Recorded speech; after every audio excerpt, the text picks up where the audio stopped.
when Joe says there are inconsistencies, he's being polite.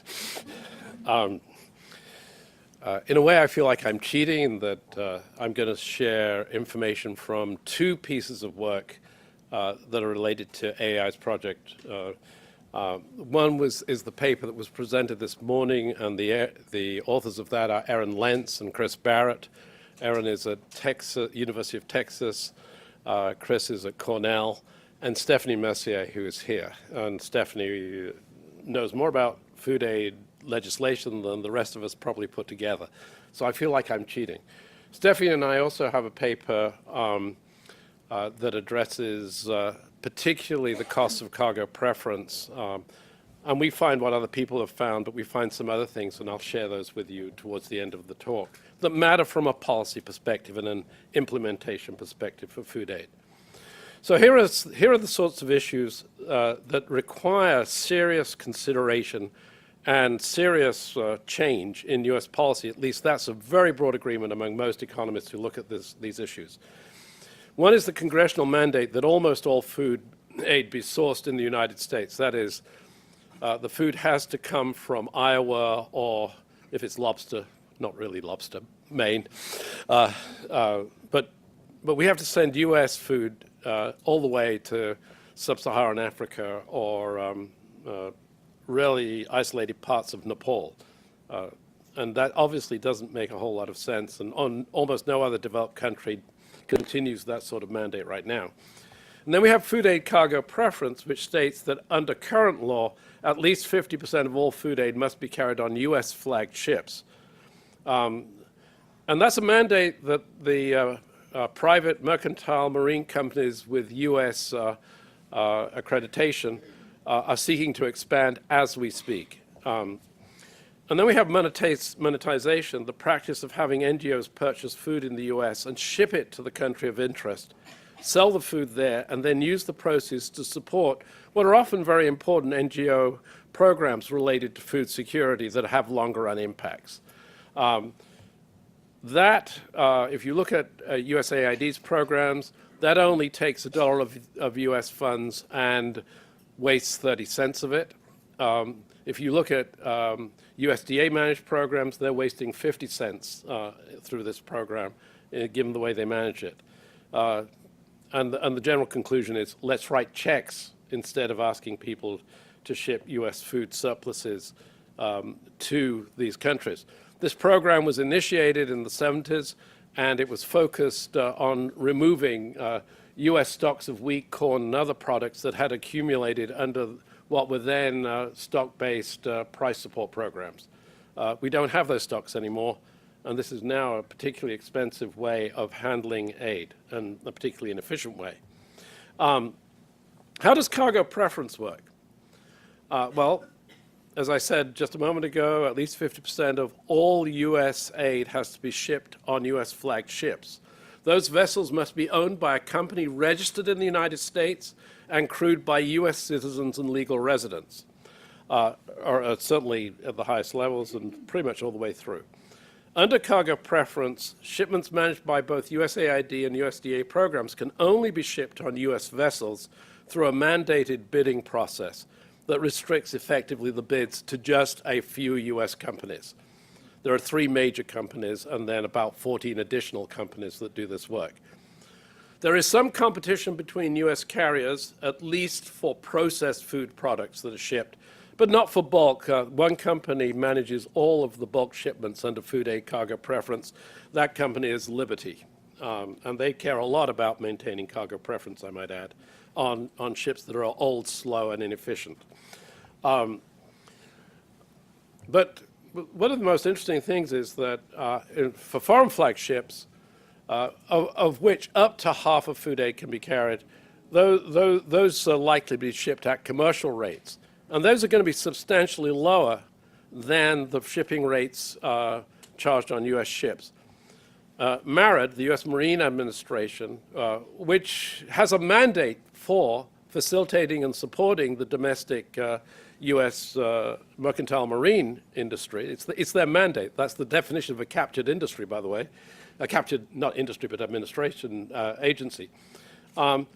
They have fairly recently argued that any rate that is less than 270% of the current commercial rates for shipping food would be legitimate for US flag shippers because they have higher costs of production. They're not wrong about higher costs of production. They derive from two sources. One is that the US does have to, US crews are paid at union rates and have a set of benefits that they're required to get. But GAO has strongly indicated that the largest source of the problem is that the ships carrying US food aid are old, slow, inefficient, and more expensive to operate.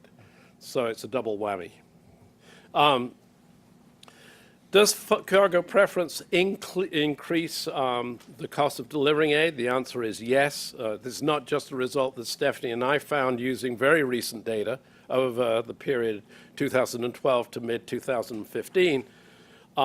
It's been found by various other studies and consistently found.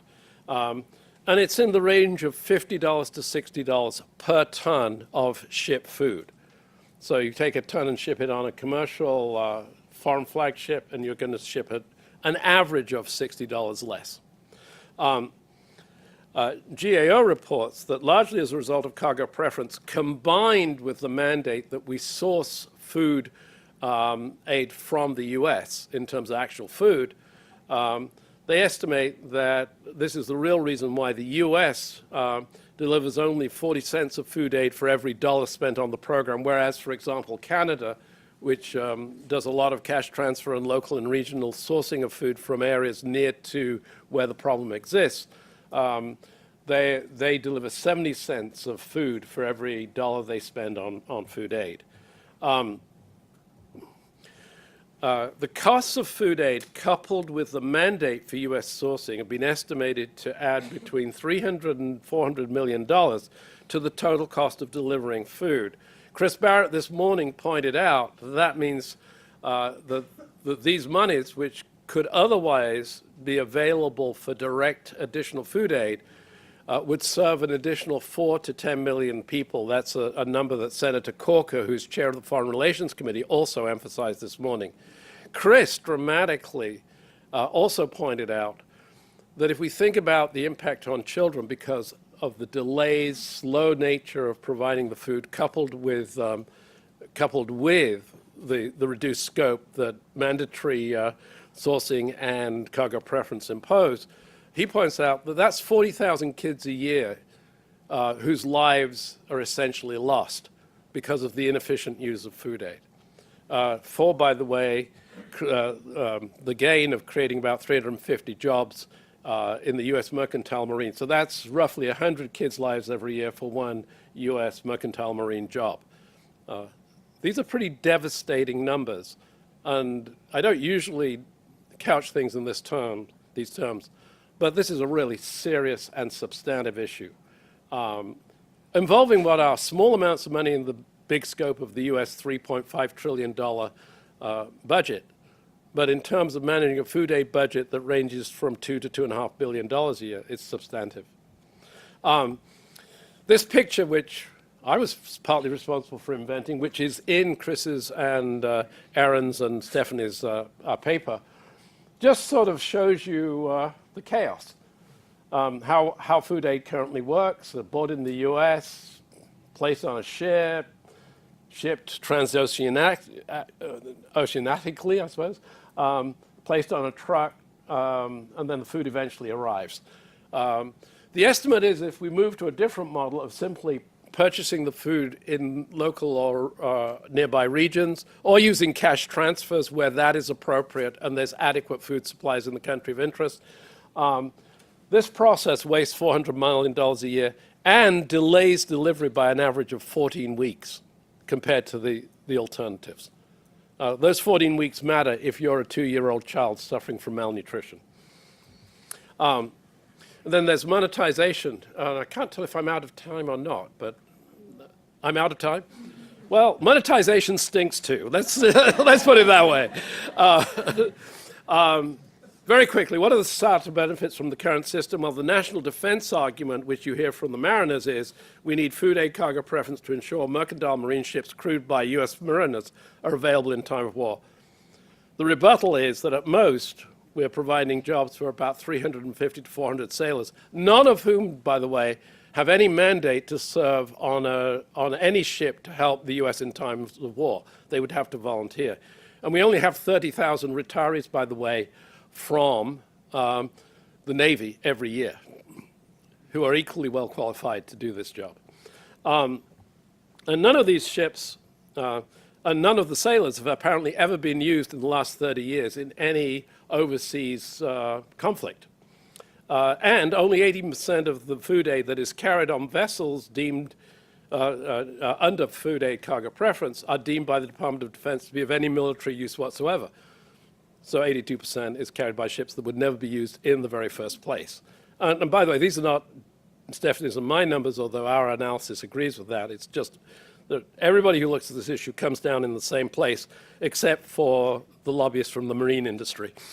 Then there's the Save the Farm sector argument. The claim is made that food aid cargo preference is needed to ensure markets for U.S. agricultural commodities. To their undying credit, some of the key leaders of agricultural interest groups recognize that there is no such credible argument.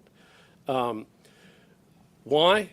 As was pointed out this morning, total food aid represents 0.1% of total U.S. agricultural production. And it mainly involves goods that are traded in international global markets. There is no impact of a little bit of a shift up or down in shipments of corn from the U.S. elsewhere on the price of corn. Ironically, if we used our food aid dollars more effectively, more corn would be bought than is currently being bought for the purposes of food aid in global markets. And if we believe that it's a global market, if anything, that would in the end be beneficial for the price at the local country elevator in Iowa or Nebraska, or even where I come from, Montana. The bottom line is that the argument is specious. The agricultural interest groups truly recognize it's specious, and increasingly they are not interested in having the House or Senate, particularly the House Agricultural Committees, argue that it's an essential component supporting U.S. farm incomes. So I think I can finish there, especially as I've just had a zero flashed at me, which I find helpful. And thank you for your patience. And now I look forward to hearing what Valeria has to say.